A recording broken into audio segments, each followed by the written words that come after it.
अगर आपकी 16 रैंक है तो आपको कौन सा नेशनल लॉ यूनिवर्सिटी मिलेगा। इस बार बता रहे हैं कि जो एग्ज़ाम था क्लैट का वो काफ़ी काफ़ी आसान था। तो वैसे लॉ क्यों पढ़ना चाहते हो? आपने कब कोचिंग शुरुआत की और कहाँ-कहाँ से आपने, क्योंकि आजकल तो बच्चे ऑफलाइन कोचिंग कहीं लेते हैं, ऑनलाइन कंटेंट कहीं से लेते हैं। एक मिश्रण बना करके जो उनको सूट करता है, एक हाइब्रिड मोड में तैयारी करते हैं। आपने कैसे तैयारी की? और प्रोफेशंस भी अच्छे हैं, लेकिन एक जो लॉ की जो आपको नॉलेज हो जाती है, तो फिर आप सिटीजन तो अच्छे बनते ही हैं, साथ साथ आप जो सोसाइटी के लिए अच्छा सोचने लग जाते हैं। नमस्कार, इस वक्त मैं शहर के एक नामी कोचिंग सेंटर की क्लासरूम के अंदर बैठा हूँ और मेरे साथ क्लैट एग्ज़ाम के टॉपर जो हैं वो बैठे हैं। शिक्षा मलिक इनका नाम है और शिक्षा मलिक ने अभी जो क्लैट एग्ज़ाम दिसंबर में हुआ था उसके अंदर टॉपर अमंग टॉपर्स ये हैं, बाकी सारी चीज़ें इन्हीं से जानते हैं। तो शिक्षा, सबसे पहले तो आपका स्वागत है। Thank you. तो बताएं कि अभी ऑल इंडिया रैंक आपकी कितनी आई है और बाकी कैसे आपने मेहनत की, वो सारी कहानियाँ हम आपसे जानना चाहते हैं। सर, मेरी ओवरऑल जो कैटेगरी रैंक है, जो सारी मिला के हैं, वो 266 है, और जो मेरी कैटेगरी थी AWS, उसमें मेरी ओवरऑल रैंक है 16, जो AIR है। अच्छा, ऑल इंडिया रैंक आपकी 66। 266 है और EWS कैटेगरी में 16 रैंक है पूरे इंडिया के हाँ। अंदर। तो अगर आपकी 16 रैंक है तो आपको कौन सा नेशनल लॉ यूनिवर्सिटी मिलेगा? सर, मेरे को मिलेगा NLSIU बैंगलोर। ये तो टॉप NLU है। क्या सोचा था? सर, बैंगलोर का एक्सपेक्टेशंस भी नहीं थी और मतलब सोचा भी नहीं था। लेकिन एक्सपेक्टेशंस वही है कि जैसे मेहनत की थी उसके अकॉर्डिंग रिजल्ट्स आए हैं, तो खुश हूँ कि बैंगलोर मिलना चाहिए, तो अच्छा था। अच्छा, इस बार बता रहे हैं कि जो एग्ज़ाम था क्लैट का वो काफ़ी काफ़ी आसान था। क्या वो आसान एग्ज़ाम आपको कुछ हेल्प किया उसमें? सर, आई वुड नॉट से कि एग्जैक्टली आसान था, क्योंकि कुछ पार्ट्स थे उसके बिल्कुल आसान थे, कुछ थे ट्रिकी भी थे। एज सच पूरा पेपर आसान नहीं था, लेकिन हाँ, कहीं ना कहीं उस चीज़ ने हेल्प तो ज़्यादा नहीं किया, क्योंकि मैंने ये जीके की प्रिपरेशन 1 साल से 1.5 साल पूरी अच्छी तरह की थी। अब की बार की जीके थी वो सिर्फ पैराग्राफ बेस्ड थी, तो उसमें कुछ ज़्यादा फैक्चुअल चीज़ें याद करने को थी नहीं, तो उसमें मेरे को ज़्यादा कुछ फ़ायदा हुआ नहीं, क्योंकि रीडिंग स्पीड शुरू से ही अच्छी रही है। तो हाँ, मैथ्स में फ़ायदा रहा है, मैथ्स अटेम्प्ट किया तो उसके अकॉर्डिंग रैंक फिर अच्छी आ गई, लेकिन जीके में कुछ बच्चों को फ़ायदा हुआ है जिसने कुछ ज़्यादा पढ़ा नहीं था। टोटल कितने क्वेश्चंस आए थे? आपने कितने अटेम्प्ट किए? सर, जीके में 30 क्वेश्चन थे, 30 के क्वेश्चन के आसपास मैंने आई गेस 27 अटेम्प्ट किए थे। टोटल कितने क्वेश्चंस थे? ओवरऑल पूरे पेपर में 20 क्वेश्चन थे। आपने कितने अटेम्प्ट किए? 109। 109। और आपको कितना स्कोर मिला? सर, मेरे को स्कोर मिला है 95.75। क्या इसमें नेगेटिव मार्किंग भी होती है? हाँ, नेगेटिव मार्किंग होती है, एक क्वेश्चन का 0.25 मार्क्स। यानी कि अगर 4 क्वेश्चन गलत होंगे तो 1 मार्क्स कट हाँ। जाएगा। तो वैसे लॉ क्यों पढ़ना चाहते हो? सर, मेरे को ये था कि 6th या 7th के आसपास मेरे को ये था कि सोसाइटी के लिए काम करना है कुछ, तो उससे मेरे को ऐसी जॉब चाहिए थी जो सोसाइटी को सीधे अपने आप से जोड़ती हो। तो वहाँ से मेरे को दो ये ध्यान में थी, यूपीएससी एंड लॉ, लेकिन उस टाइम पे लॉ का इतना नॉलेज होता नहीं है, थोड़ा यूपीएससी की हाइट ज़्यादा रहती है, तो उस साइड जाना था मेरे को, इसीलिए मैंने 10th के बाद मैंने आर्ट्स प्लस मैथ स्ट्रीम ली थी। फिर मेरे से बड़ी मेरी दो सीनियर्स थी एंड उन्होंने क्लैट का पेपर दिया था। वहाँ से फिर मेरे को थोड़ी मोटिवेशन हुई थी कि हाँ, क्लैट भी है जो लोग के लिए हम ऑप्ट कर सकते हैं। फिर उनका क्वालिफाई हुआ था, फिर जैसे वहीं से फिर एक दो बच्चों का और हुआ था, फिर पापा को पता चला कहीं से क्लैट का, फिर कोचिंग की ध्यान में, फिर ऐसे प्रिपरेशन स्टार्ट तो 10वीं में कितने परसेंट आए? मेरी 10th में 93% थी। और कौन से स्कूल से किया? मैंने Shiksha Bharati senior secondary school Mahendragarh से किया। अच्छा, आप रहने वाले कहाँ थे? आपका फैमिली बैकग्राउंड कहाँ है? सर, मैं रहने वाली महेंद्रगढ़ की हूँ, लेकिन जो ओरिजिनल हम थे सोनीपत के थे, तो वहाँ से फिर हम जो माइग्रेट हुए थे महेंद्रगढ़ से। जी। तो पेरेंट्स क्या करते हैं? सर, पेरेंट्स मेरे पापा हैं जो प्राइवेट स्कूल में है, अकाउंटेंट हैं, और जो मम्मी है वो हाउस वाइफ। और सिबलिंग्स? सिबलिंग सर एक है, वो 8th क्लास में है। भाई? हाँ, भाई। जी। आपने कब कोचिंग शुरुआत की और कहाँ-कहाँ से आपने, क्योंकि आजकल तो बच्चे ऑफलाइन कोचिंग कहीं लेते हैं, ऑनलाइन कंटेंट कहीं से लेते हैं। एक मिश्रण बना करके जो उनको सूट करता है, एक हाइब्रिड मोड में तैयारी करते हैं। आपने कैसे तैयारी की? सर मैं कहूँगी मैंने भी एक टाइप से आप हाइब्रिड कह सकते हैं, लेकिन जैसे मैंने स्टार्टिंग करियर लॉन्चर से ही की थी। मैंने मिड जुलाई में ज्वाइन किया था 2022 के आसपास, पिछले साल पूरा। तो 17 जुलाई के आसपास मैंने ज्वाइन किया था। फिर वहाँ से सिर्फ करियर लॉन्चर कर रहा था। फिर लास्ट के जो 2 या 3 मंथ्स थे, वहाँ से फिर मैंने लीगल एज के मॉक्स भी देने स्टार्ट किए थे। करियर लॉन्चर के साथ साथ चल रहे थे, एंड कुछ मैंने लीगल एज के मॉक्स दिए थे। और फिर यूट्यूब वगैरह जो ऑनलाइन होता है वहाँ से जीके करती थी। करियर लॉन्चर जहाँ अभी बैठे हाँ हैं, क्या आपने यहीं से कोचिंग ली है? हाँ, कोचिंग मैंने यहीं से ली है, ऑफलाइन कोचिंग यहीं से ली है। अच्छा, कोचिंग का शेड्यूल क्या रहता है? सर रहता था यहाँ पे? सर कोचिंग का शेड्यूल है, मंडे टू फ्राइडे तो होता था 4 से 6, और सैटरडे जो संडे होता था 10 to सुबह 10 से और शाम 2। तो पिछले साल जुलाई में आपने कोचिंग शुरू की, वीकडेज में मंडे टू फ्राइडे, वीकेंड पे सैटरडे संडे 4-4 घंटे आप कार्य करते थे। कितने दिन छुट्टी की और कितने दिन रेगुलर आए? सर मैं मोस्टली रेगुलर थी। मेरी छुट्टियाँ आई गेस अभी तक मैंने गिनी नहीं है, लेकिन बहुत कम थी। तो मतलब महीने में एक आधी होती थी। लास्ट में मैंने थोड़ी ज़्यादा ली थी, लेकिन वो भी एक हफ्ते से ज़्यादा ली गई तो थी। करीब 1.5 साल आपने तैयारी की है, तो मन नहीं किया कभी ऐसे भी दिन आए होंगे, आज मन नहीं करा जाने का, या आज तबीयत सी खराब है, या आज बरसात हो गई, आज गर्मी बहुत है, सर्दी बहुत है, रहने देते हैं? सर मैं मेरे घर से यहाँ तक आप ये कह सकते हो पैदल जाती थी। तो जिस दिन बरसात होती थी उस दिन थोड़ी दिक्कत होती थी, उस दिन नहीं आ पाती थी। एंड हेल्थ इश्यूज थोड़े बहुत हो जाते थे, तो पर अदरवाइज मेरी सर्दी गर्मी से तो कोई दिक्कत होती नहीं थी। स्पेशली तो रेगुलर ही रही 1.5 साल अच्छे यानी कि रोहतक में जहाँ आप रहते हैं वहाँ से पैदल कितना दूर है? 15 मिनट का अच्छा, रास्ता 15 मिनट का आना और जाना। नहीं, 15 मिनट आने आने में लगते हैं और फिर जाना। जाना भी 15 मिनट ही होगा। हाँ। अच्छा, अब बात करते हैं क्लैट के एग्जाम की प्रिपरेशन की। कौन कौन से सब्जेक्ट हैं, किस किसी कैसे तैयारी की? सर इसमें 5 सब्जेक्ट्स होते हैं: इंग्लिश, लॉजिकल रीजनिंग, ये जिसे क्रिटिकल रीजनिंग भी कहते हैं, लीगल, मैथ्स एंड जीके। तो मैंने सर सब्जेक्ट वाइज चलो तो इंग्लिश की तैयारी स्पेशली कोचिंग के साथ साथ न्यूज़पेपर कह सकते हो कौन आप। सा न्यूज़पेपर? न्यूज़पेपर सर जो बच्चा अगर स्टार्टिंग करना चाहता है तो वो कर सकता है टाइम्स ऑफ इंडिया से, और फिर धीरे धीरे जैसे एडवांस होता जाता है तो फिर द हिंदू स्टार्ट कर दिया था मैंने।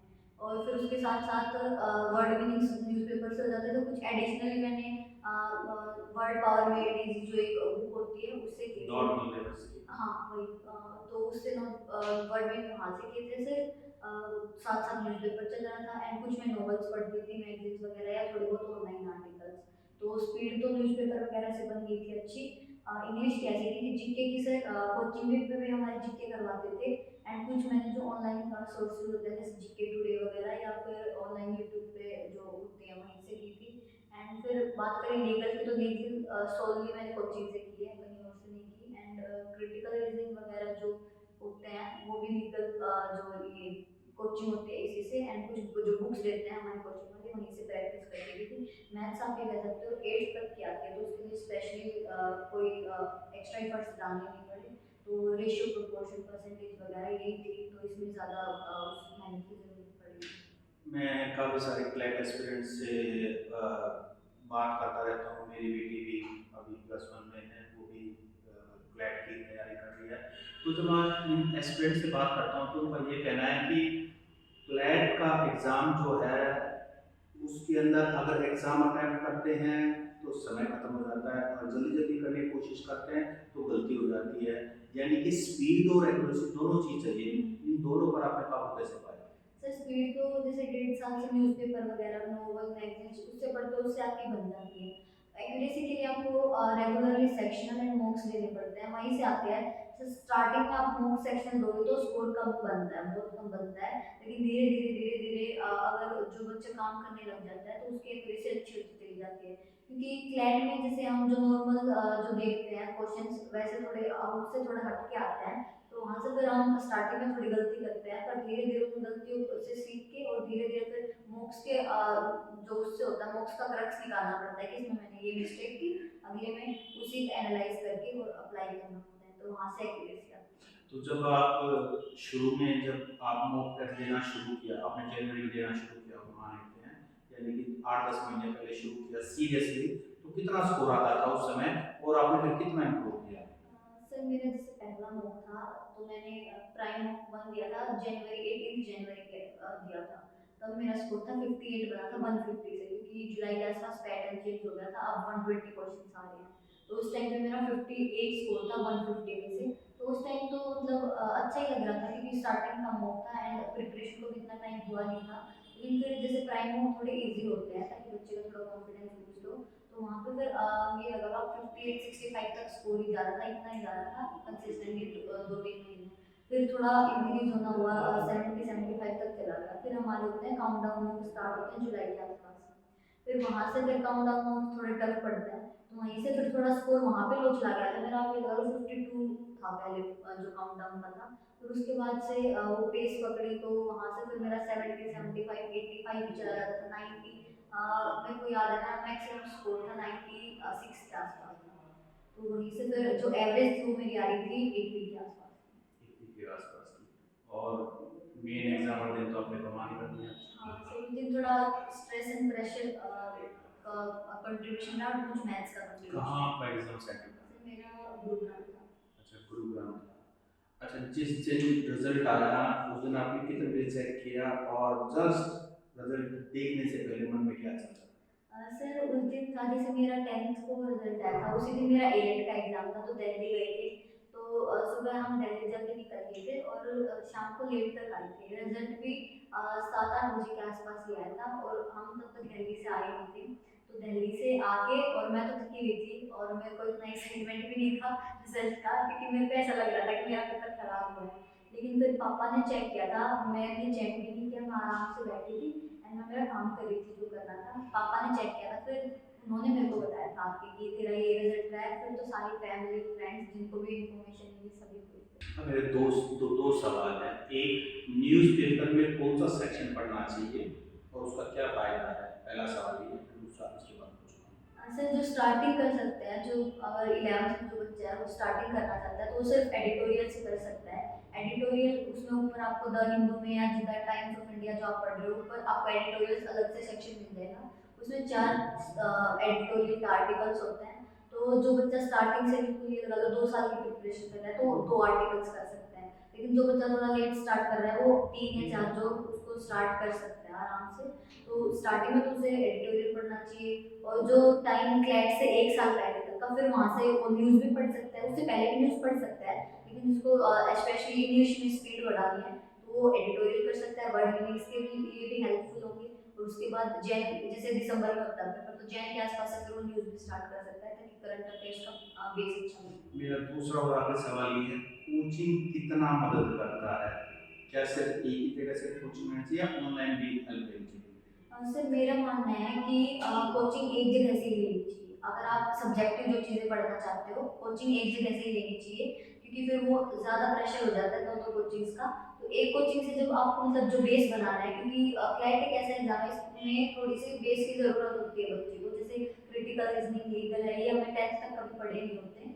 तो इसके लिए थोड़ी बेस की हेल्प चाहिए होती है। आप एक कोचिंग ऑप्ट कर सकते हो उसके लिए, कोई भी अच्छी। और उसके बाद अगर आपको मॉक्स करने हैं, तो मॉक्स के लिए आप किसी और कोचिंग के मॉक्स प्रेफर कर सकते हो। जनरली जैसे लीगल एज के करते हैं, या लो जैसे पॉसिबल वगैरह इसके कर सकते हो। कैरियर लॉन्चर के भी अच्छे मॉक्स होते हैं, तो वहाँ से फिर वो आउट कर सकते हो आप। मॉक्स का तो और कोचिंग का तो यही रहना चाहिए। ऑनलाइन ज़्यादा उसको बनाना नहीं चाहिए।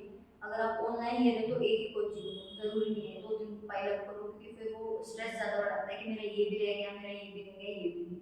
तो सोर्स को लिमिटेड रखो, लेकिन उस सोर्स को अच्छे से रिवाइज करो। तो मुझे बताइए कि एडिटोरियल न्यूज़पेपर का रात को पढ़ के सोए और सुबह आपसे कोई पूछे आपने क्या पढ़ा, तो कितना परसेंट याद रहता है? सर वो स्टार्टिंग में तो थोड़ी दिक्कत आती है। स्टार्टिंग में लगा लो 30 40% तक याद रह जाता है, लेकिन जब हैबिट में चीज़ आ जाती है, और क्या होता है कि एडिटोरियल भी जैसे एक वीक पे ज़रूरी नहीं है कि सारे अलग अलग आए। जैसे कोई टॉपिक फेमस हो रखा है, जैसे मान लो कि न्यू पार्लियामेंट पे है या न्यू बिल्स पे है, तो वो लगातार वो टॉपिक आता रहता है। तो वहाँ से फिर वो बेस अच्छा बन जाता है, तो फिर आप अच्छे से 80 90% याद रख पाते हो उस चीज़ को। वो क्या होती है, वो थोड़ी भूलने के चांसेस ज़्यादा होते हैं, लेकिन उसको भी वीकली रिवीजन चाहिए होता है, अदरवाइज वो भी भूल जाता है। कुछ एक्सपर्ट ये कहते हैं कि अगर आपकी वोकैबुलरी बहुत अच्छी है इंग्लिश की, तो आपको और एस्पिरेंट से एज रहते हैं। हाँ सर, उसमें क्योंकि क्लैट के पैसेज थोड़े समझने में अगर अच्छे हैं, समझ में जल्दी आ जाते हैं, तो क्वेश्चन जल्दी सॉर्ट आउट हो जाते हैं। और क्लैट में पैसेज भी ऐसे आते हैं जिनमें वोकैबुलरी थोड़ी ट्विस्टेड होती है। तो अगर आपको वोकैब अच्छी है तो उसमें डायरेक्टली कभी-कभी डायरेक्टली क्वेश्चंस पूछ लेते हैं आपके कि इस वर्ड का क्या मतलब निकलता है। और कई बार वो पैसेज में भी कुछ ऐसे वर्ड्स डाल सकते हैं कि अगर आप उसको उस मीनिंग को नहीं समझोगे ना तो लाइन का मीनिंग ही गलत उल्टा हो जाएगा। तो उसमें फिर वो एग्ज़ैक्ट ही रहता है वोकैब का, क्योंकि पूरा इंग्लिश बेस्ड एग्ज़ाम रहता है ये। अच्छा, बहुत सारे ऐसे स्टूडेंट भी आपका इंटरव्यू देखेंगे, उनके पेरेंट्स देखेंगे, जिनके बच्चे 9th-10th में हैं और वो ये सोच रहे हैं, क्या हम अपनी बेटियों को लॉ वाले फील्ड में डालें, ना डालें? आपका क्या कहना है? सर डेफ़िनेटली डालना चाहिए, क्योंकि आई थिंक एक देश को बेटर करने में जो सोसाइटी है वो बहुत ज़्यादा रोल प्ले करती है। और प्रोफ़ेशंस भी अच्छे हैं, लेकिन एक जो लॉ की जो आपको नॉलेज हो जाती है, तो फिर आप सिटीज़न तो अच्छे बनते ही हैं, साथ-साथ आप जो सोसाइटी के लिए अच्छा सोचने लग जाते हैं। तो अगर स्पेशली गर्ल्स का मैं कहूँ तो हरियाणा की गर्ल्स का तो डेफ़िनेटली उन्हें लॉ में डालना चाहिए। उससे बच्चे की कम्युनिकेशंस तो अच्छी होती हैं, स्किल्स, और साथ-साथ उसको एक एज भी मिल जाता है एक्स्ट्रा चीज़ों में। क्योंकि आप ये सोचिए आर्ट्स स्ट्रीम लेने वाले बच्चे जैसे बीए वगैरह के साथ ज़्यादा स्कोप रहता नहीं है। तो आप अगर मान लो बच्चे को नीट वगैरह या आईआईटी वगैरह नहीं करनी तो डेफ़िनेटली वो लॉ को ऑप्ट कर सकता है। बहुत ही अच्छा एक एरिया एज वाला मिलता है।